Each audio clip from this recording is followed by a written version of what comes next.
Olá, meus irmãos, a paz do Mestre Jesus esteja com todos vocês, que Deus abençoe quem me ouve, mais uma vez aqui reunido com vocês, compartilhando o pão também, não é verdade?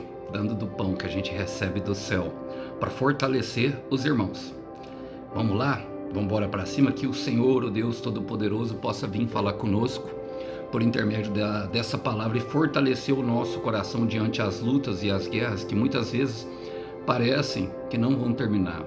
Mas eu quero te dizer, meu irmão, toda prova tem começo, meio e fim. Minha irmã, toda prova tem começo, meio e fim. E eu quero declarar que você está muito mais perto do que você imagina do final da sua. Somente fica até o final, junto com Jesus, e Ele lhe dará a vitória. Vamos embora lá? Mas eu peço que desde antes de nós começarmos, vocês curtam, compartilhem, comentem, se inscrevam no canal, revejam a sua inscrição, vê se o YouTube não te inscreveu. Eu vi que nos últimos tempos muitos se desinscreveram. Não sei se foi rejeição ao irmão Alisson, mas eu creio que não.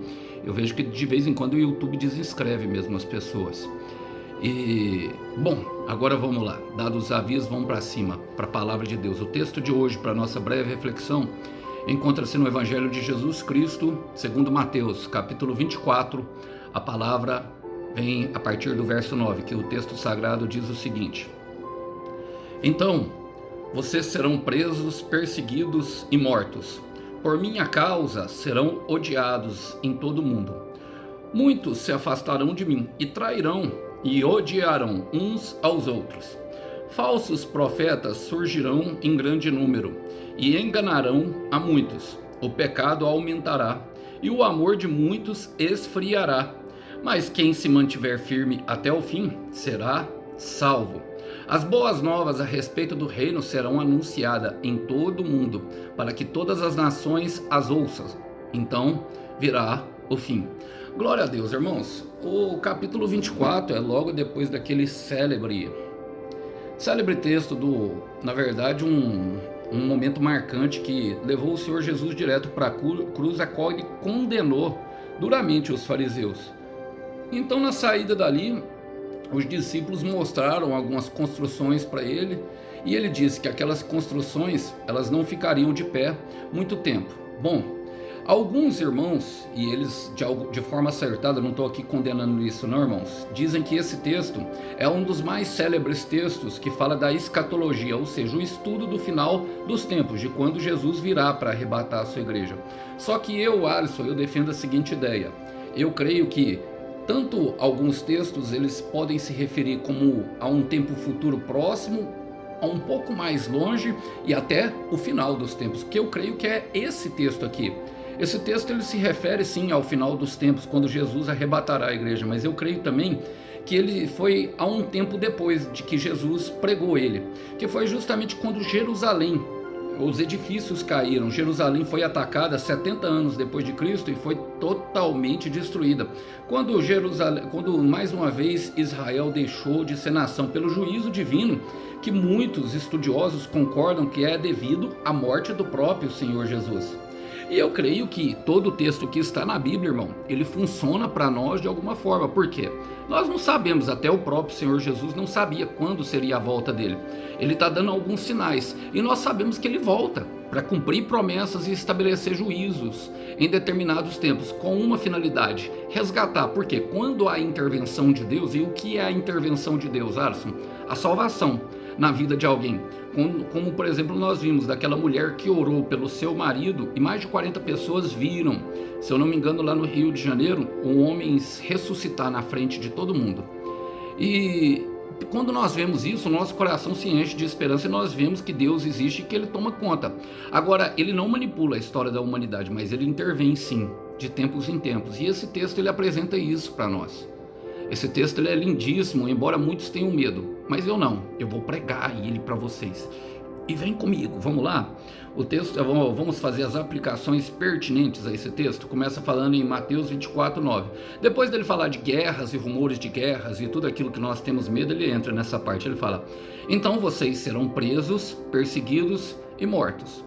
E quem tem seguido o Senhor Jesus com muita obediência, irmão, sabe que isso aqui é uma verdade. Irmão, eu vejo hoje muito mimimi. com perdão da palavra, sabe? Para pessoas que seguem Jesus. É só acontecer alguma coisinha, irmão, que já não quer mais fazer o que ele mandou, já não quer mais, sabe? Já quer virar as costas, quer voltar pro pecado, quer voltar à vida antiga, não acredita que Jesus está. Por quê? Porque há uma mentalidade aí, principalmente no Brasil, irmão. O Brasil, o pior inimigo do brasileiro não é nem o pecado, é a distração. O brasileiro, ele quer viver distraído, irmão. Ele quer viver na frente do Instagram, na frente do Facebook, sabe? Ele quer viver na frente de coisas que tragam prazer para sua carne. Viver distraindo, quer viver no conforto. Então, quando tem um desconforto, logo pensa, Deus não está nisso. E não, irmão. Jó fala para a esposa dele, quando a esposa dele manda amaldiçoar: Deus nos deu o bem, não nos dará também o mal? E muitos crentes vivem num mimimi, irmão. Mas olha o que o Senhor Jesus está falando. Vamos ler novamente? Então vocês serão presos, perseguidos e mortos. Então prisão, perseguição, meu irmão, e morte está no currículo do cristão. Quero repetir. Prisão, perseguição e morte faz parte do currículo do cristão. Você já sofreu isso? Você já sofreu por Jesus a ponto de chegar a isso aqui? Perseguição, prisão e morte. Parece que a sua alma está seca por dentro. Eu não estou falando de morte. Logicamente pode ser morte sim física. Mas tem morte da alma, morte do espírito, irmão. A gente às vezes sente-se cercado por todo lado como se nós não tivéssemos saída. E é exatamente isso que o cristão vai viver. Olha o que o apóstolo Paulo fala ali para a igreja, irmão, de Antioquia, em Atos, capítulo 14, versículo 22, na parte B. Ele diz assim, ó: é necessário que passemos por muitas tribulações para entrarmos no reino de Deus. Agora tem cristão, irmão, que só está querendo sombrinha e água fresca. Não é verdade? Eu preciso falar, eu sei que esse não é o tipo de mensagem que atrai muitos likes, é por isso que eu peço aos irmãos para curtir antes, e não vai tirar o like aí não, tira esse dedo daí. Não é por isso não, mas a gente precisa aprender, porque a gente vai ser levado aos nossos limites. Isso faz parte do trabalhar de Deus em nossa vida. Olha o que mais vai acontecer. Diz assim, ó: por minha causa serão odiados em todo o mundo. Irmão, não será odiado somente na Umbanda, na Quimbanda ou na Macumbaria. Não, em todo mundo, irmão. Isso ele está falando é porque o diabo age em todas as esferas da sociedade. Tem gente que vai ser odiada dentro da própria igreja. Tem gente que vai ser odiada dentro da própria família. E não é porque eu sou bonitinho ou porque as coisas acontecem só comigo. Não, irmão. Não, é por causa dele. Agora a gente precisa aprender sobre isso aqui, irmão, que o mundo nos odiará, mas que existe uma alegria reservada, meu irmão, para quem enfrentou o ódio e a fúria das hienas por ele. O mundo é um verdadeiro campo minado, irmão. O mundo, minha irmã, tá aí pronto, cheio de armadilhas. O mundo jaz no maligno. Está na hora da igreja acordar. Não vai ter molezinha. Eu tenho falado isso para vocês. E uma das coisas que Deus deu nas últimas mensagens, vocês se lembram, vocês que me seguem, é sobre o depósito da fé. Momentos em que nós oramos para suportar esses momentos aqui, porque em muitos momentos nós não vamos ter muita força nem para orar. Essa é uma verdade. Olha o que aconteceu com os discípulos em Atos, capítulo 5, versículo 41, depois deles serem humilhados pelos líderes fariseus, ou seja, pelo líder da igreja da época deles. Eles diz assim, Atos 5,41. Os apóstolos saíram do Sinédrio. O que é o Sinédrio? O Conselion, o Conselho dos Grandes, alegres por terem sido considerados dignos de serem humilhados por causa do nome. E tem muita gente, irmão, que não suporta uma contrariedadezinha, que logo se entregam, justamente porque foram contrariados. Se Jesus não fizer o que eu quiser, eu não vou seguir. E nós devemos aprender, irmão, que ele não fará da nossa forma. Entende isso que o irmão Alisson está falando? No versículo 10, irmão, a palavra fala: muitos se afastarão de mim. Está entendendo? Muitos se afastarão de mim e trairão e odiarão uns aos outros. Eu tenho plena convicção, irmão, que todas as vezes que eu prego essa mensagem aqui, muitas pessoas me olham com um olhar de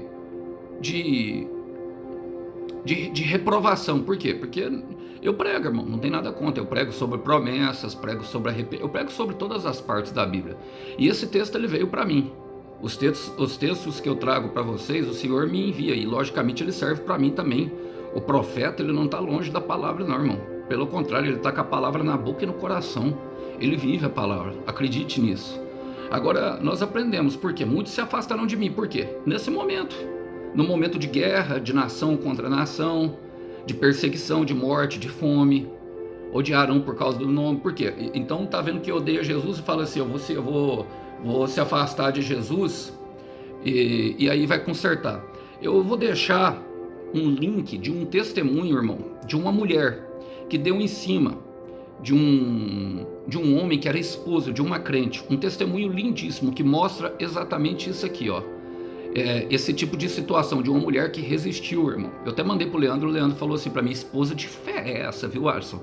Porque ela ficou sabendo que o marido a traiu e ela ligou para a mulher e falou assim, afasta do meu marido porque Deus disse que ele não é para você, ele é para mim, ele não tá nisso. A mulher era macumbeira. Aí a mulher, percebendo que ela era evangélica, fala, eu vou deixar, não vou contar muito, ela fala assim, você é evangélica, né? Eu sirvo o Deus dos deuses, a mulher fala de jeito para ela. Ela fala assim, mas eu sirvo uma legião de deuses e os meus deuses são muito mais fortes que esse único Deus seu. Ah, é? Então fica longe. E a mulher não consegue. Vou deixar aqui depois para vocês verem que fala exatamente isso, irmão. Por quê? É no momento de pressão, irmão. É no momento em que a coisa fica ruim que muitas pessoas se afastam de Jesus. E o momento de pressão, ele é inerente. Agora o momento de pressão, ele revela o que, irmão? O que está dentro do nosso coração. Foi algo que eu aprendi trabalhando como motorista de aplicativo. Pessoas xingando na rua. Eu vi pessoas, irmãos, inclusive no meu carro, já contei isso para vocês, me bateram, colidiram no meu carro por querer. O que tem naquele coração, irmão? Ódio, morte. E aí as pessoas entram na paranoia de quê? De tentar esconder. Vou esconder do pastor, vou esconder do presbítero, vou esconder do irmão Alisson, porque já que ele está falando isso, ele sabe. É lógico que é o seu irmão. E na verdade, você quer que eu te fale algo? Aqui eu vou falar algo muito sério mesmo. Eu converso com Deus sobre todos vocês, principalmente aqueles que falam comigo no e-mail. Eu sei quem é cada um de vocês. E Deus, ele revela o segredo aos profetas. Ele revela, irmão. Eu só não fico falando, porque não tem necessidade. Eu creio que o transformar, ele vem pelo amor e pela misericórdia. E eu, com muita paciência, nós vamos exatamente entrando nessa questão. Agora, precisa aprender que justamente os momentos de dificuldade, de pressão, eles servem para quê? Para revelar o que tem dentro do nosso coração. E nós podemos fazer duas coisas quando é revelado dentro do nosso coração. Nós podemos confessar e pedir ao Senhor para limpar, ou podemos nos esconder atrás da árvore, como fez Adão, irmão, tentando nos esconder de Deus. O que é um erro muito grande. Momentos de pressão servem para isso. Por isso Jesus permite, irmão. E eu vou falar para vocês, todos vão passar. O irmão Alisson está passando por uma prova grande agora. Eu só não me preocupo, irmão, porque Deus já fez algumas coisas na minha vida e eu sei que daqui a um tempo eu vou contar um testemunho para vocês. Daqui a pouco vocês vão ficar sabendo de tudo que está acontecendo e está tudo certo, irmão. Vamos embora para cima. Lucas 12, versículo 2 fala: não há nada escondido que não venha a ser descoberto, ou oculto que não venha a ser conhecido. Então acalma teu coração. Não deixe que chegue nesse momento de afastamento, não, irmão. Nós sabemos o que acontece com Pedro quando ele nega Jesus, é tristeza. Nega 3 vezes. Jesus falou para ele: você vai se afastar. Não lembra bem essa passagem aqui, Pedro negando Jesus 3 vezes? Muitos se afastarão de mim. Pedro não fala para ele: eu, se preciso for, vou contigo até a morte, ó mestre. Pedro, ainda hoje. É difícil ouvir essa palavra de Jesus, né, meu irmão? Pedro, ainda hoje, você me negará 3 vezes. Por quê? Porque quando a gente está emocionado, a gente é valentão, irmão. Mas quando vem a dificuldade ali, quando vem a hora de provar que nós estamos perto de Jesus, ninguém é. Tá todo mundo com vontade de correr mesmo. Por quê? Porque nós não vemos Deus naquilo. Agora tem muito mais de Deus na prova, irmão, no deserto, no vale, no espinho na carne, do que propriamente na bonança. Agora nós queremos viver justamente o momento da bonança. Mas nós vamos chegar lá. Olha, a palavra fala assim, falsos profetas surgirão em grande número e enganarão a muitos. É nesses momentos, por exemplo, que um profeta que prega essa palavra aqui é trocado por aquele a pessoa troca o canal, porque aqui no YouTube ela pode dar o pause, né? Então ela troca, aí ela vai lá pro profeta da revelação. Deus me mostrou que aquele homem está pensando muito em você. Por quê? Porque essas coisas amaciam o coração, não é verdade? Mas passa dia, passa ano, passa mês, passa ano e nada acontece. Por quê, irmão? Porque Deus não está naquilo. Falso profeta, meu irmão. Então muitos verão a oportunidade, sabe? Na maldade. Muitos verão a oportunidade na maldade. Para quê? Para ganhar dinheiro. Mensageiros do engano, irmão. Irmão, eu não tenho nada contra. Eu não tenho nada contra mesmo, mas eu não tenho nada contra, sabe? Eu sei que é bíblico as pessoas colocar o Pix para oferta. E eu sigo muitos que fazem isso e eu não vejo. Eu creio que deve haver um cuidado. Primeiro, isso deve estar mais para exceção do que propriamente para regra. Eu mesmo, vocês não veem eu pedir isso. Eu coloco aí as formas de ofertar na minha vida como uma forma de vocês plantarem uma semente. Porque, de fato, plantar na vida de um profeta, você está plantando na vida de um mensageiro de Deus. Mas não é só na do profeta. Também das criancinhas que estão lá no orfanato, de uma pessoa, meu irmão, que não tem cargo, mas que vive da palavra de Deus. Ou então até mesmo de um irmão e de uma irmã que está com dificuldade, meu irmão. Por exemplo, saiu da casa, o marido traiu, a esposa traiu, entendeu? Tá sem como sobreviver, a igreja se juntar ali e dar dinheiro. Tudo isso é muito válido para Deus. Essa é a obra de Deus. E Deus, ele fala que tem muito mais prazer em dar do que receber. E logicamente ele olha para isso. Agora tem pessoas que vão aproveitar o engano para quê? Quando eu vejo, por exemplo, algumas mensagens, de vez em quando aparece para mim, né, por causa da minha linha que eu sigo aqui, o cara já entra falando assim, ó, fortalece o profeta no Pix aí, fortalece. Aí ele vai dar a mensagem, e a mensagem é essa que eu tô falando, irmão. Ele tá pensando em você, sabe? Mensagens que não são bíblicas, irmãos. Sabe, quando é mensagem que fala de restauração, com alguma coisa, você tem que entender que para ser profecia tem que estar apoiada na palavra. Talvez vocês pensem, se todas as mensagens suas têm apoiado em alguma palavra, irmão, vocês podem pegar aí e trazer para mim aqui que eu com certeza vou tirar um versículo da qual ela foi apoiada. Eu nunca levo, o Senhor manda para mim aqui e eu vou, através daquele versículo, daquilo eu vou redigindo aquilo que ele vai trazendo na minha mente, no meu coração muitas vezes, para a gente enviar para vocês, porque a mensagem ela também precisa trazer esperança, eu sei, e ela mais trabalha com a esperança, que é o que vai falar na frente, mas tem muitos aí que estão sendo enganados, irmão, por causa de uma carência no coração, dependentes emocionais. Então os mensageiros do engano aparecem nessa hora. Nós lembro logo de Balaão, irmão. Balaão foi um mensageiro do engano. Ele viu a oportunidade ali e ele ficou tentando convencer Deus. Não convenceu Deus. O que aconteceu, irmão? Ele estava lá com Balaque e Balaque tentando fazer com que fizesse para que ele amaldiçoasse o povo de Israel. Foi dessa conversa que surgiu aquilo. Não tem como amaldiçoar quem Deus não amaldiçoou, e não tem como abençoar quem Deus não abençoou. Deus escolhe abençoar, escolhe amaldiçoar. Não tem como, irmão. Não tem como, se Deus escolheu. Então, depois de muito tempo dele oferecer sacrifícios ali, olha o que Balaque resolveu falar. Depois de muita conversa e ver que não ia dar certo, olha o que ele fala para Balaão em Números 23:11. Fala, então Balaque disse a Balaão, o que foi que você me fez? Eu chamei para amaldiçoar o meu inimigo, mas você nada fez senão abençoá-los. Você percebe, irmão, que não tem como. Que não tem como. E assim, o que Balaão deveria ter feito? Porque Balaão, ele sabia que não podia amaldiçoar o povo de Israel. Ele deveria ter liberado esse homem, saído de perto dele. Mas esse homem tinha o quê? Recurso financeiro para dar para ele.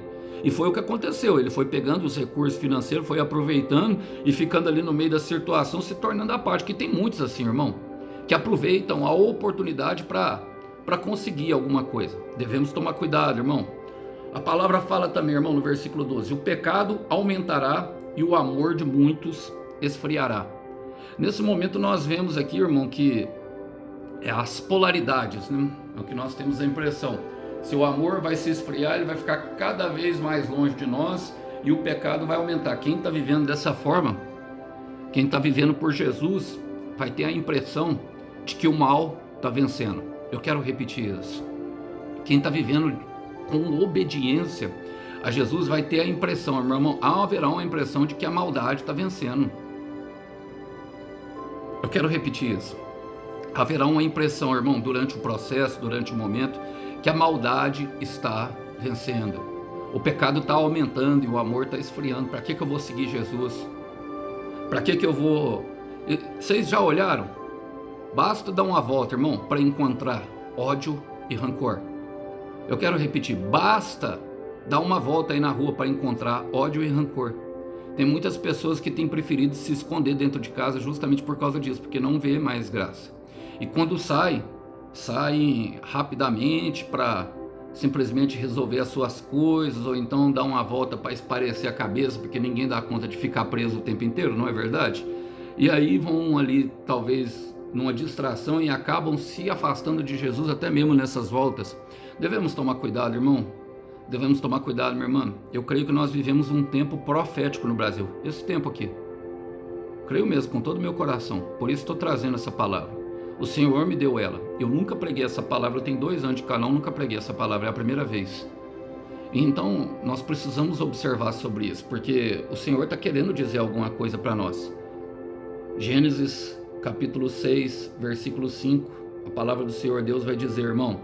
O Senhor viu que a perversidade do homem tinha aumentado na terra e que toda a inclinação dos pecados do seu coração era sempre e somente para o mal. Você percebe que isso é em Gênesis, no começo da criação? Você percebe que no começo dos tempos? É por isso que eu creio, irmão. É por isso que eu creio, minha irmã. Por quê? Veio um julgamento pela água do dilúvio naquela época. Que essa palavra do Senhor Jesus, ela se refere justamente a final de tempos. Porque é nesse momento que o Senhor intervém de forma miraculosa, para quê? Para que o mal não prevaleça. E é o que ele vai falar agora, irmão.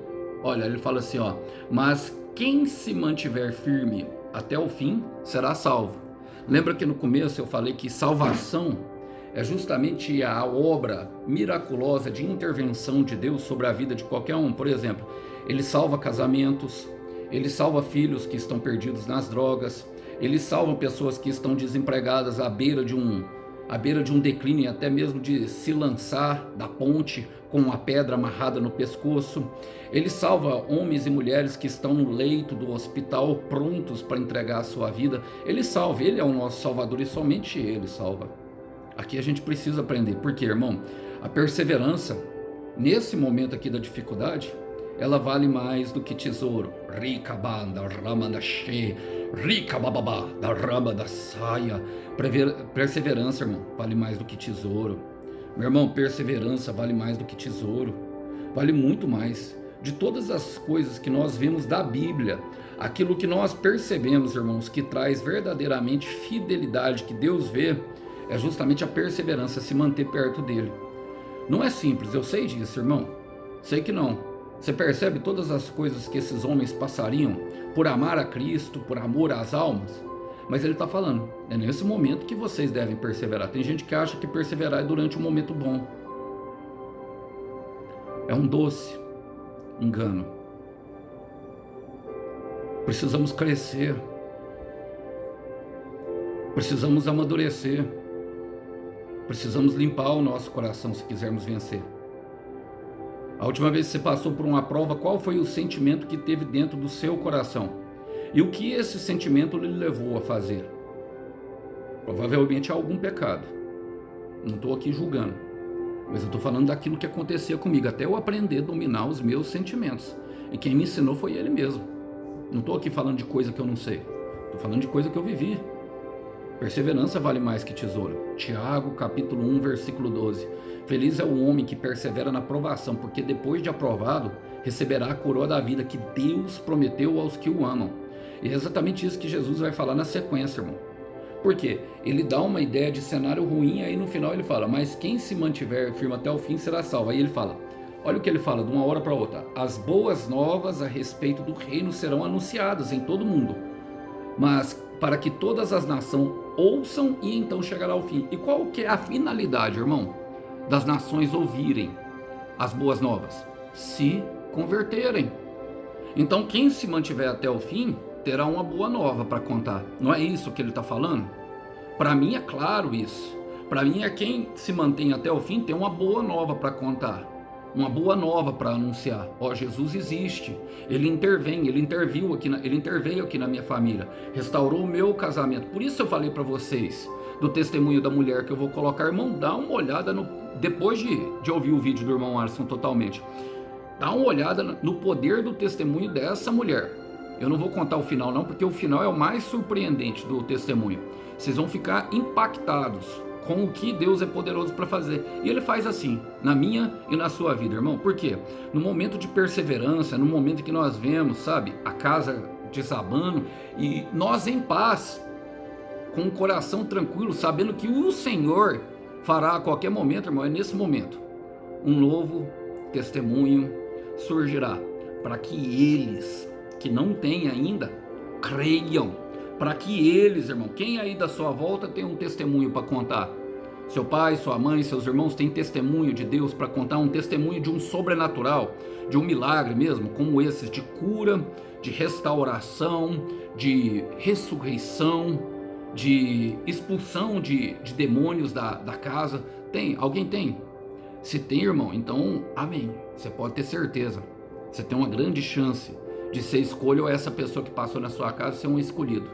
Mas é nesse momento que nós vemos, no momento da perseverança até o final, que o testemunho, um novo testemunho surgirá. Para quê? Para que eles creiam. Quero terminar, irmão, com Romanos capítulo 12, versículo 21, que a palavra dele fala o seguinte para nós: não se deixe vencer pelo mal, mas vençam o mal com o bem. Que os irmãos possam ficar com essa breve palavra, lembrando, o Cordeiro tem um prêmio para o teu sofrimento. Que Deus abençoe os irmãos, a paz do Mestre, até uma próxima. Tchau, tchau.